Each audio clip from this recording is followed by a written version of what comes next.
to be alive and an exciting day to talk to you guys. I'm just so excited to talk to you about what we're talking about today with what is your vision and mission.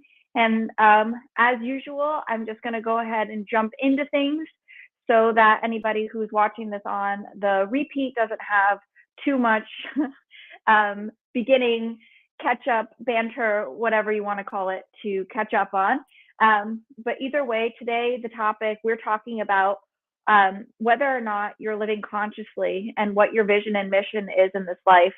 And the reason why I think it's really important to talk about this is because, I mean, I think we all know the feeling of like when you have a week where you haven't really consciously planned the week or anything like that, you're kind of not dragged through the week, but like the week you can get pulled in different directions. The best description that I have for if you don't have a specific vision and mission in your life, then you're essentially like a cork bobbing in the ocean, and you can be going in any direction as the waves go.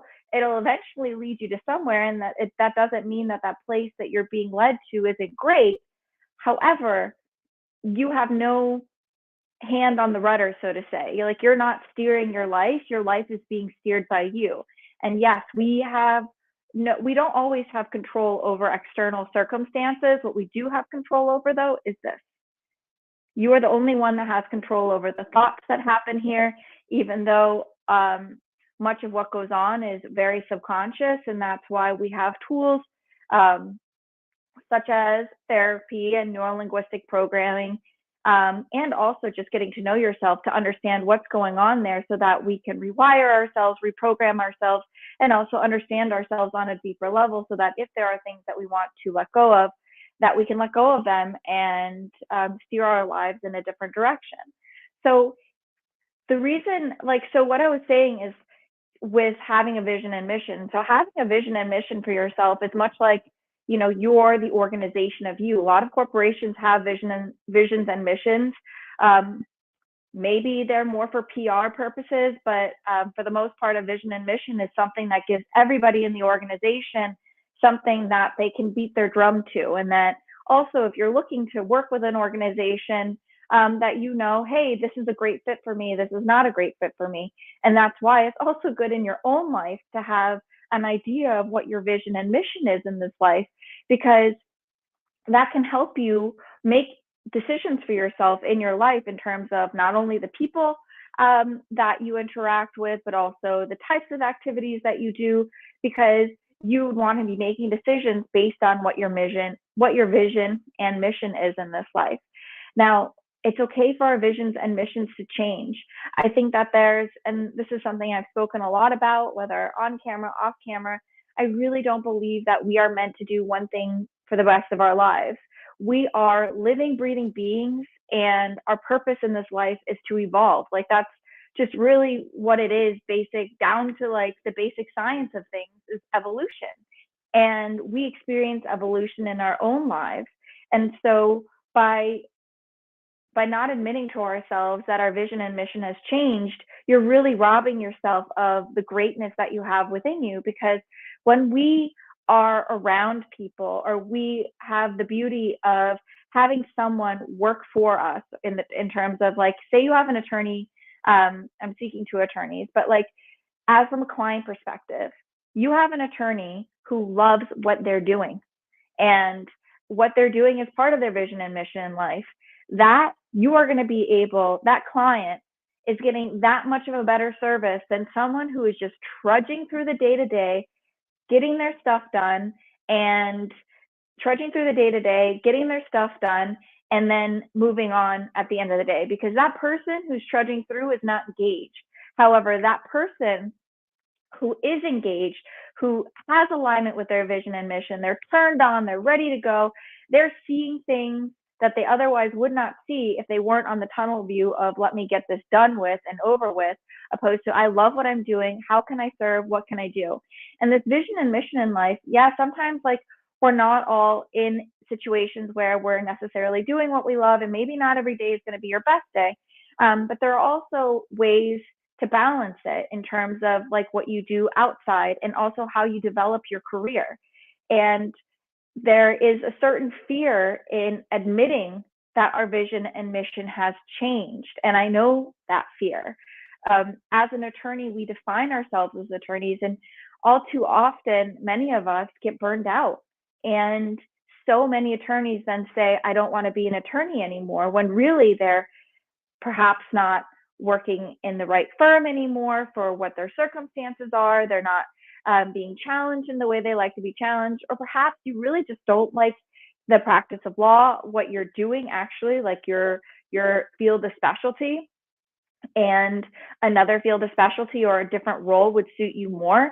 But this is all part of life and growth. And that's where a lot of discomfort comes from, and a lot of unhappiness comes from, because we're not truly owning ourselves. And we're kind of just going through the day to day and not really allowing ourselves to evolve.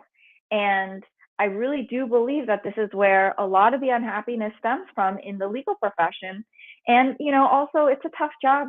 We are handling some of people's toughest moments, and that is not to be forgotten, that we also are emotional beings, and some people are way better to handle certain things than others. Like, I really, really admire people who can do criminal law, who can handle family matters. Not to say I don't admire transactional attorneys, because I admire you guys too for different reasons, but like, we're all built differently, and we can all handle things differently, and that can also evolve. So the point of this really is that we should empower ourselves to evolve and allow ourselves to get curious about ourselves, about not only what your vision and mission is, but also what makes you happy. And part of this whole empowerment and having a vision and mission, because when you have a vision and mission, like, for example, I plan my day out every day in the morning. I make conscious decisions about how I'm going to spend my time, also in the beginning of the week and in the month, because what I've noticed more and more is that time just seems to fly.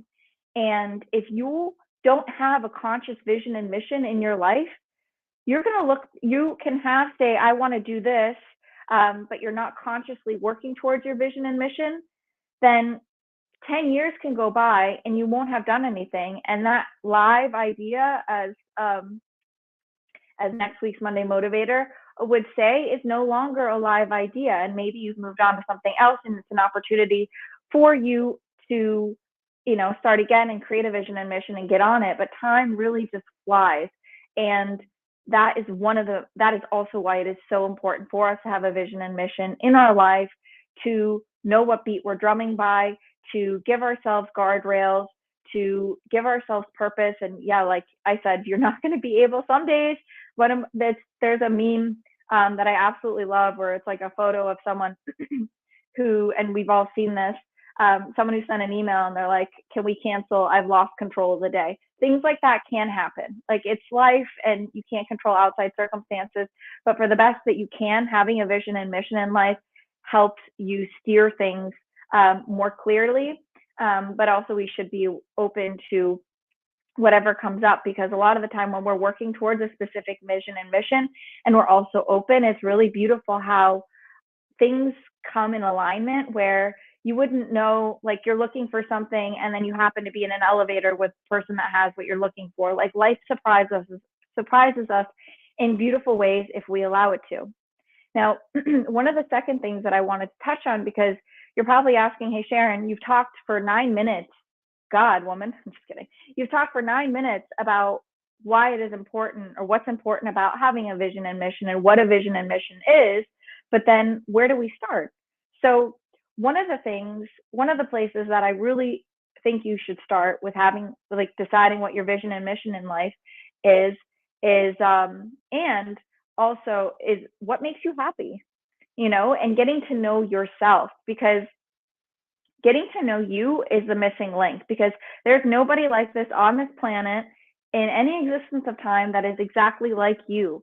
And you have your own unique set of superpowers. And the moment you can hone in and you can own the fact that you are uniquely you, and that you have amazing things to offer, and that you allow yourself to get to know yourself and what you love, maybe what's changed, what your superpowers are, and you get to know the things that do light you up, the things that bring you joy, what you want your mission and vision in life to be, and that you own that. That is really where you want to be, and how you can start getting that vision and mission in life is by discovering yourself. Now, we don't have enough time in this live because, I like to keep them quick and simple so you can get a hit of inspiration, give you something to think about, and also help you and serve you. So if you are in a place where you're really wanting to discover your superpowers, discover what your vision and mission in life is, and really just start creating a more happier, successful life where you are really living in your power, I have plenty of resources out there to help you. We have the Inspired Attorney Assessment. You can go to the link in my bio if you're watching on Instagram. Well, it's actually on all my platforms, or you can go to my website, theinspiredattorney.com, and go to assessment. And you can take the assessment, which I absolutely love, because the assessment gives you an overview of yourself, which sometimes we just don't even know. Like, you take an assessment and you're like, oh yeah, you're right, I am actually good at that. And you're right, I do love that. And that does sound like a great fit. And so assessments are a really good overview tool. And so I definitely highly encourage you to take the assessment. And I have two options there. You could take the assessment and we'll do a walkthrough with a mini strategy session, or you can do the assessment and also get an additional strategy session with me. And then we can start going deeper in on what your vision and mission in life is. And we can start utilizing some of the tools that I have. Like I have a 4-question analysis on basically creating your most exceptional life. It's a 6-minute exercise and it's a lot of fun. And then we go deep on that. And, if you guys do want me to create a seminar or something that's more group involved, I am more than happy to do that. If you want something like that, put a note in the comments or send me a message and we'll get that set up. But right now we're doing one-on-one. So I'm doing things based on what you guys want and how I can best serve you. So that's what it is. If I can be of assistance, I'm here for you guys. But I want to remind you that you are uniquely you. You deserve to live a life that you love. And yes, we all have hard times and there are peaks and valleys, but when you believe really that life is happening for you, magic can happen. And especially when we do know ourselves and we have a direction that we're going, really amazing things can happen. And you need to believe in yourself first before anyone can believe in you. But that being said, I truly believe that every person listening to this right now can make the changes in their life if they decide to make those changes, because there are so many resources out there to help you, including me. So make it an incredible week, guys, and I'll talk to you on the next one.